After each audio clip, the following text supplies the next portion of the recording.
Hello, welcome to Real Person Reviews. This guy right here, he's Sam. And he's me, and I'm a real person, and I want to talk to you about Shantae and the Pirate's Curse on 3DS. This is actually the third Shantae game. There was Shantae on the Game Boy Color, and also Shantae Rescue's Revenge that came out. I think that was like a multi-platform kind of thing eventually or something. I'm going to level with you guys up front here. I just recently played through the 3DS version of Shantae and the Pirate's Curse. I have not replayed the previous game, and the first game I've never gone through yet. I do have it. I'm in the process of working through that as of this recording. So, I'm planning on maybe putting this out, after reviews of those two.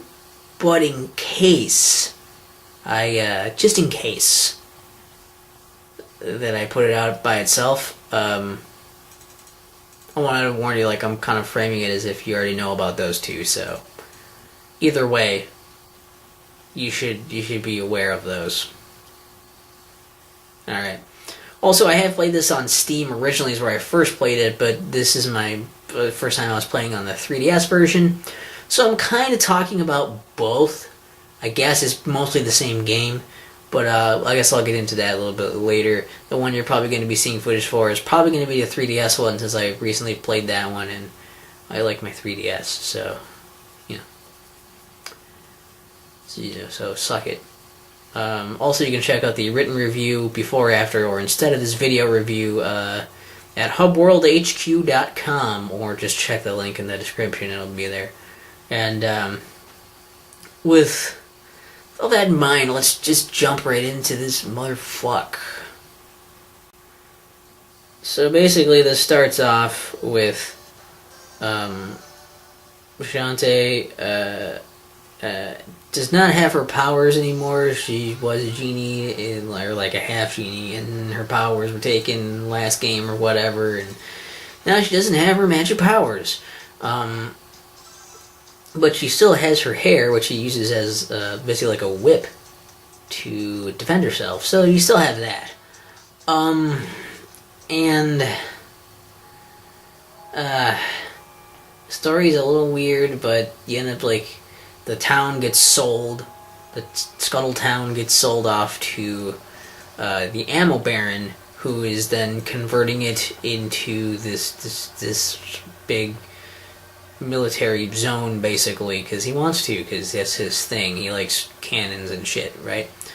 And so you're trying to get the town back, and while trying to get it, in the process of trying to get the town back to the mayor, the previous mayor, basically, you get in trouble with the authorities because there was a legal deal that happened, so then you kind of get in trouble, and then you get roped into this thing. But essentially, what ends up happening is you actually end up being met by Risky Boots, the series antagonist, who actually, as you should know, accuses you of messing with her men, but you find out it wasn't you, or she finds out it wasn't you, and then, you find out that it's really, this pirate master, this really powerful magic pirate master man, I don't know, apparently is sending out his magic and he's trying to resurrect himself, basically. And it was Risky's old master until she betrayed him, apparently. And then basically what happened was he uses evil magic to transform her men, and stole all of her shit, and now she's out trying to get her men back and to get her shit back. And basically that requires you to do it. You have to find these dens of evil and destroy the evil in there in order to help get this magic back, and also find these possessed cacklebats, killing them and absorbing their magic, and trying to keep this dark magic away, to keep him from being resurrected, essentially. So you keep going through there, and as you're going along, pretty much, you're going through these different worlds, going into these dungeons, They're all just different islands, and each island usually has some kind of place to talk to a few people, area to go through, and then some kind of dungeon to go through. And it's 2D platforming with some fighting stuff. You know, like you're jumping around, you're hitting people with your hair, and just a lot of platforming mainly. Best described, I guess, as Metroidvania with some of the... You get some new items that give you these upgrades, and instead of it being like magic, this time you're getting just pirate items that give you upgrades. Like you get a scimitar that allows you to do like a downward thrust. You get, or like a pistol that allows you to shoot, and like you know, there's these items that give you these new abilities, let you access new places, explore more. There's bigger maps. You can also get currency to buy items, consumable items to use, and you can also buy some upgrades to your power to make yourself a little stronger. There's some of that like light RPG-esque stuff in there, you know, like any good Metroidvania style game, I suppose. Just 2D platforming adventure stuff. And each island kind of has its own sort of theme to it, I suppose. Essentially, that's all you do, though, is you basically... There are a few little side-questy things to do to kind of move some of the plot along, but most of the game is going through... You can get these things to increase your hearts. They're called heart squids. You get like 4 of those. You can turn into an extra heart. Each heart has like 4 hits on it, basically. So it's very Zelda-esque in that sense. And yeah, you're just going through these dungeons. Each dungeon has like a map. It has keys to open locked doors, and it has some item to get in it that allows you to do the rest of the dungeon. Again, very reminiscent of Zelda. And usually there's some kind of tough feats in there, and then each dungeon has a boss to fight, typically somehow using the new item that you got in order to fight them. And there are other secrets you can find. You can try to go for everything, but you don't have to. There are actually, I believe, 3 different endings. There's just the normal ending. There's actually maybe there's 4.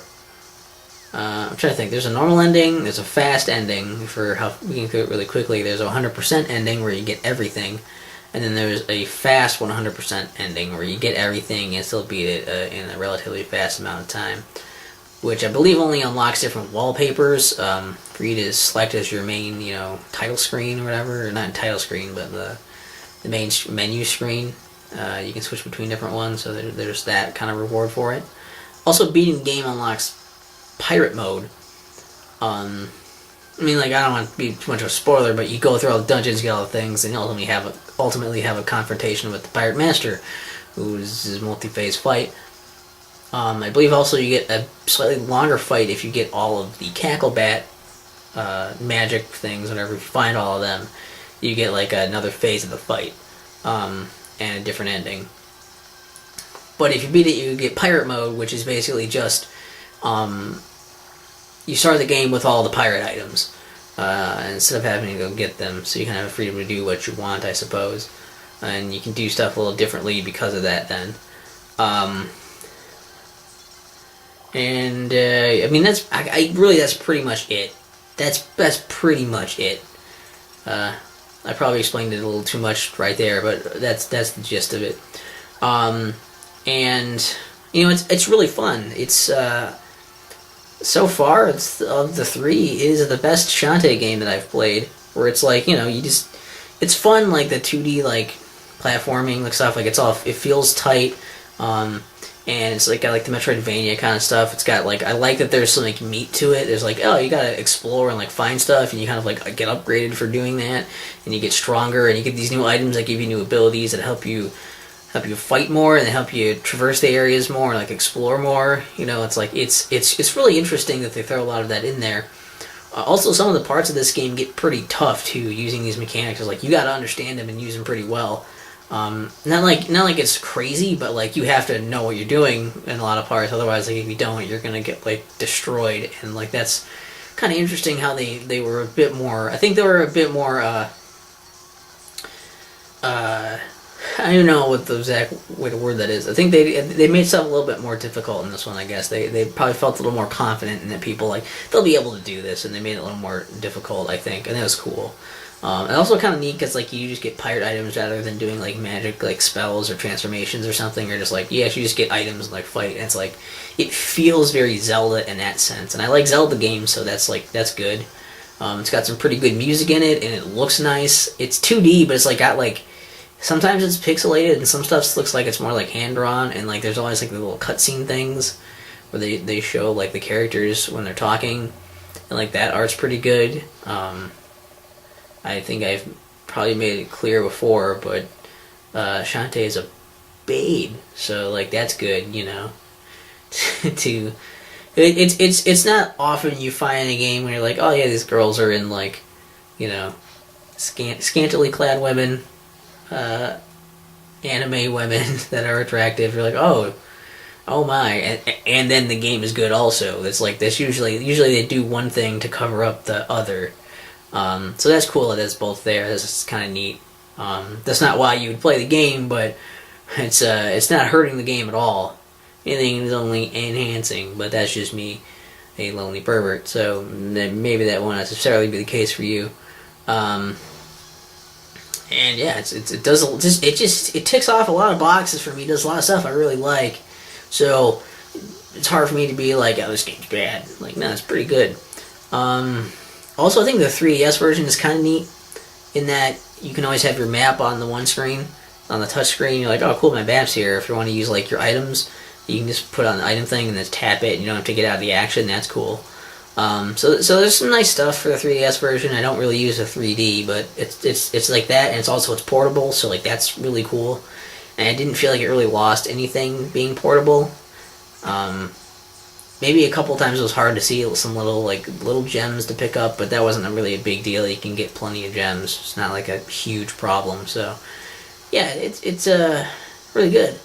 As far as any complaints, I mean, I do think it's a little disjointed in that you have to just keep going from island to island and then going back to old island once you get a new item to go get other stuff, and like it feels a little disjointed and like hopping back and forth like that rather than having one bigger like connected world to go into.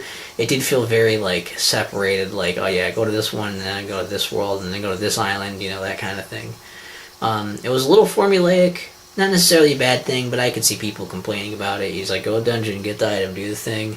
Cool, we did it. Go get cutscene, get the next island, go there, do some stuff. Like it would be more of an issue if it was annoying or didn't work, but it didn't. Again, it was all part of the thing where like it felt not like a big connected experience as much because of that and the disjointed nature of the selecting different areas. So it's something to consider.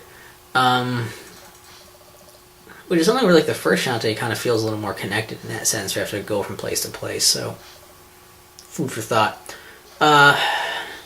And I don't know, like I don't like the different ending things, I guess, kind of bother me, but because the stuff you get for them isn't necessarily all that bad to miss, I don't mind, I suppose.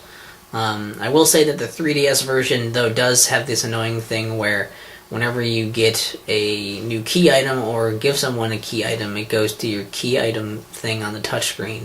So if you just want it on your freaking map or your freaking consumable items, you have to keep tapping the arrow over every time you get or lose one of those key items, and that's really frustrating. I mostly just want to leave it on the fucking map so I can see that, and it keeps moving it over on me, and that bothers me. Also, it kind of sucks that you can't pause and select the thing you want. You have to double tap, and so you have to like look down at the screen and quickly like double tap the thing you want to use, and you can't like use it. So if you're trying to use multiple items, you have to like tap tap tap tap tap tap tap tap tap tap on all the stuff. So that was kind of rough. But I don't know. Overall, again, not too many big complaints, just like little things, and it's like I can see how people might have some gripes with it, even if I don't necessarily have those issues. Shantae and the Pirate's Curse. Like I say, as of this time, I have not played the newest one, but this is still right now my favorite of the three, because I mean, like the art is a little nicer and the gameplay is really good. The formula works so well anyways. They knew what they were doing, and they weren't afraid to be a little more, to make it a little more difficult. And that was nice, because there were some parts that were pretty challenging. I was like, oh geez, I can't like just float through this like a breeze. I have to actually try right here. Like, that was cool. And some neat stuff happened with some of the story, I guess. Some of the dialogue was kind of funny and goofy. You know, it has moments. And overall, it's a really good time. Like, maybe nothing about it blew me away, but everything about it was really good. And that was the thing. It's like, it's great. And having it on 3DS, absolutely, like, it's worth, you know, 50. I think it might be $20 still. Maybe it goes on sale for less, but I think it's worth 15, $20. It's probably worth almost 25. It's really good. So check it out. I think I heard someone say I don't know if this one had a physical release or just the new one may have. I don't know. But digitally it's there. It's also on PC. It's pretty much the same thing on PC, except you gotta pause to do a couple things instead of having it on the other screen. Big whoop. I think it might be on some other platforms too. I just don't specifically know, but I think it is. So check that out. It's really good. I'd recommend it, especially if you like the whole Metroidvania thing, you like the Zelda thing, you like, you know, you like cute cartoon genie girls. You know, you get why this would be appealing. Okay. And if you liked one of, you know, the other Shantae games, you'll probably like this one. What did you guys think of Shantae and the Pirate's Curse, and how does it compare to the other games? And should I get half-genie hero? I hear it's good. It looked like it would be really good. I just don't know. I try to avoid too much coverage on it. I don't want like spoilers or anything, but you know, if you want to just tell me, like, you know, if it's good, like, if I would like it as much as these, you know, like, let me know in the comments. That'd be cool. And check out the written review at hopeworldhq.com, or, you know, link in the description if you want to see the written thing. I still do those. I like to believe that sometimes people take a peek, even if they usually don't. That's it. And out of respect for the audience, I'm not going to end with a dance, because I don't like dancing, and I don't look enough like Shantae for anyone to want to see that. I don't want to see that. If I was doing it, I would want to be blindfolded, and that would make me run into things because I can't see, and that wouldn't be good for anyone. See you later.